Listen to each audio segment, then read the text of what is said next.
I have always been interested in the environment. When I was a child, I used to collect rainwater in the garden and measure how much it had rained. I even used to make charts of how much rain I had collected. I doubt that my measurements were very accurate, but I used to enjoy it. I still measure rainfall. However, nowadays I get paid for it because I work as a meteorologist for an environmental organization. I'm responsible for analyzing precipitation in the Dartmoor region of the United Kingdom. I analyze average monthly rainfall and compare this to the previous year's rainfall. I have been seeing an overall drop in average precipitation over the last 5 years. Although the reduction is currently very slight, it is significant and could lead to a serious drought over time. I believe that people should be made aware of this kind of environmental change.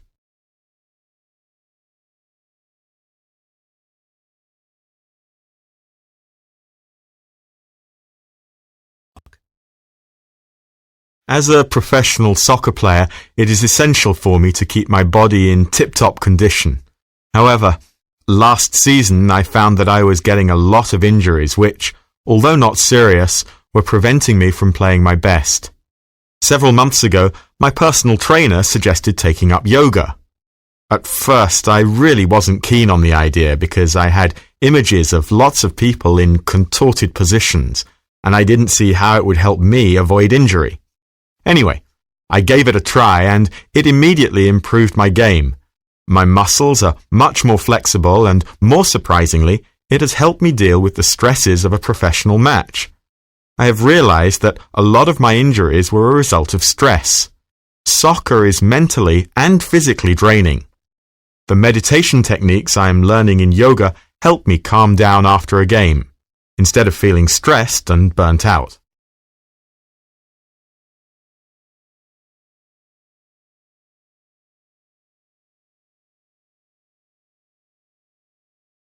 I have been working as a consultant for over 20 years, providing assistance to companies who find themselves doing business in countries where they have no knowledge or understanding of the language or culture. As more and more countries open to overseas investors, this has become a growing need. Despite political tensions in Asia and the Middle East, I am receiving an overwhelming number of requests for briefings on the cultural and business etiquette in the various countries in these regions. For this reason, I am looking to expand my team of experts. Of course, while I do not want to have to turn away potential clients, it is of the utmost importance that all our consultants, whether they are based in the United States or are based in country with the client, must be completely fluent in the language of the country they choose to represent. They must also be able to deal with the difficult challenges of liaising between the client and their intended business interest. Travel is a common feature of this job. Often at the last minute, and more often than not, the reality does not match the glamorous image of an airline advertisement. If you feel you are up to the job, application packages are available at the back of the room.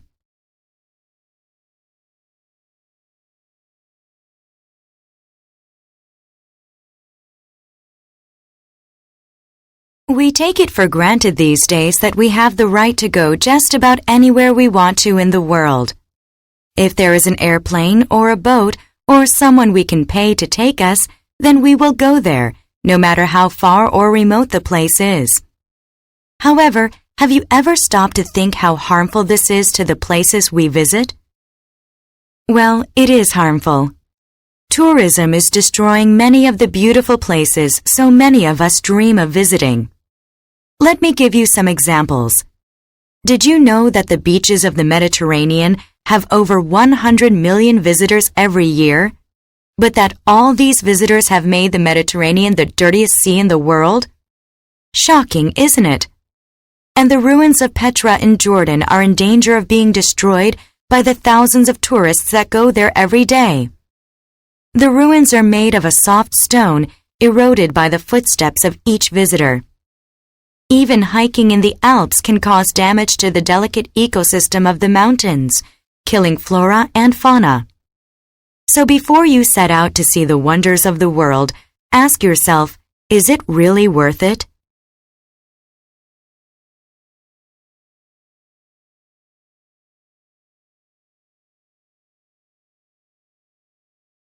When I was first invited to become the chairperson of the Greenport Town Council, I rather doubted my own ability to do justice to the position. Little did I imagine that I would hold the position for 2 whole decades. However, I feel that it is now time to hand the post over to someone younger, and I don't think we could have made a better choice. I am certain that Margaret Withers, who has lived in Greenport all her life, will do a very good job as the new chairperson. She was chosen in what was the first ever unanimous decision by the town council. Let's hope that this is a sign that she will help maintain peace and harmony among the 11 other members of the council. I myself will be withdrawing completely from local politics in order to spend more time working on my long-neglected garden and playing with my grandchildren. Margaret, I wish you the very best of luck, and congratulations on your new post. I hope you enjoy it as much as I did.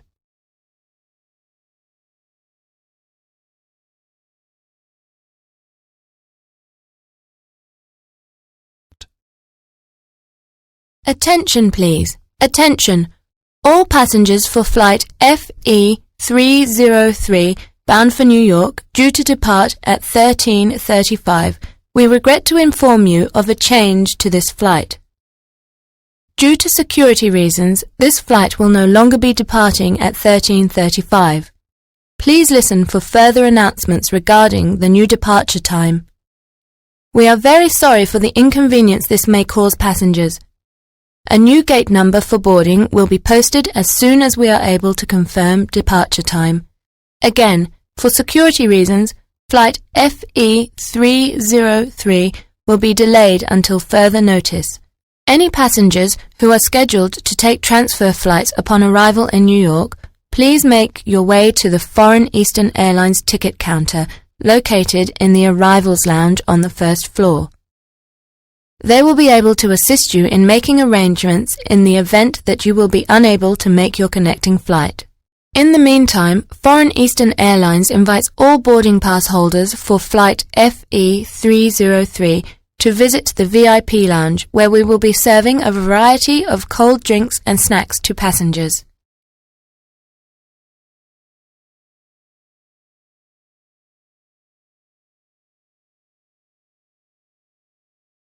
International box office figures for 2005 have just been released, and yet again, one director stands out above all the others.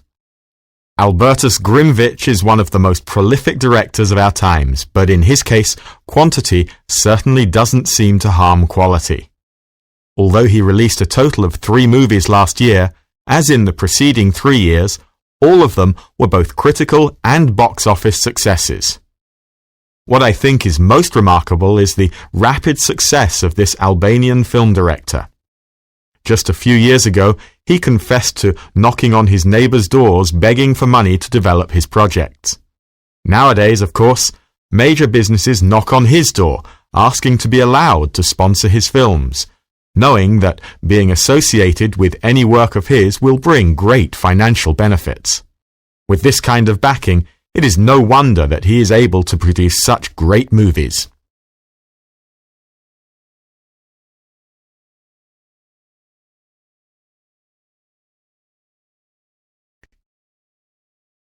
Although I am the first female president of this nation, you might be surprised to know that I wasn't at all interested in politics when I was younger.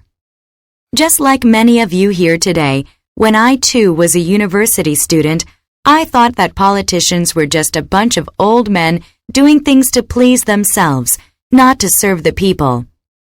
I'm ashamed to say I didn't even use my vote until I was in my mid-20s.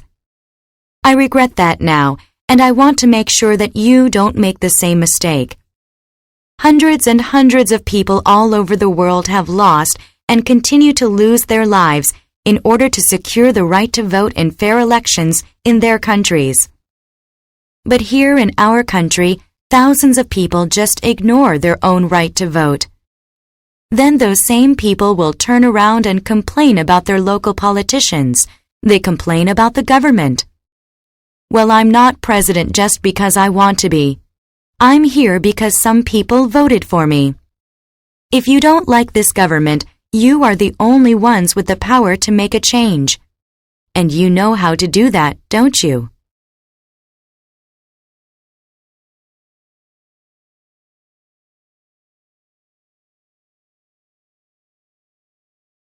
I am often asked about the secret of my success, and I have to reply that, well, there is no secret. Investments are not hidden, and anyone can make them. I'm not sure exactly what you want me to say when you ask me, so what's your secret, John? The biographies and autobiographies of numerous successful people are out there for everyone to read, as is my own autobiography, which was published after my retirement last year. All I can say for sure is that I got where I am today through my own hard work, determination, and a little luck.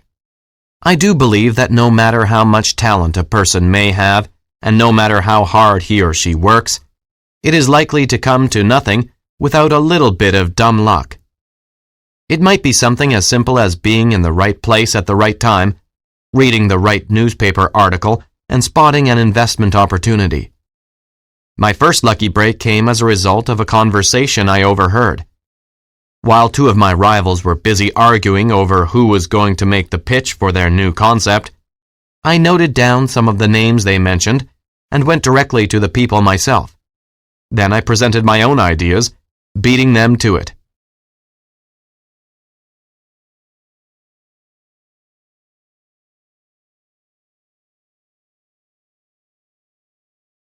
In today's lecture, I'd like to focus your attention on cryptography. I know that this is something that most of you may not be familiar with, but chances are it is already used at some level within your own business. Cryptography is, quite simply, the art of secret communication. You may think this sounds rather old-fashioned, but it is in fact of greater and greater relevance in the 21st century. It used to be something used mainly for military purposes and national security. But nowadays it is important for protecting the privacy of individuals. I mean this in terms of online business transactions, e-banking, and any time you need to transfer personal information through a computer. We all maintain large databases of customer details, of our own transactions, and in fact, everything is stored in a computer somewhere. Strong cryptography is required in order to guarantee security every time a transaction is made online in a world where e-commerce is becoming more common. Using a cryptograph, which is of course not viewable by the computer user, information is scrambled so that it can pass to its destination unseen by others. This is especially important to protect credit card and bank account numbers, or to prevent the leakage of secret information.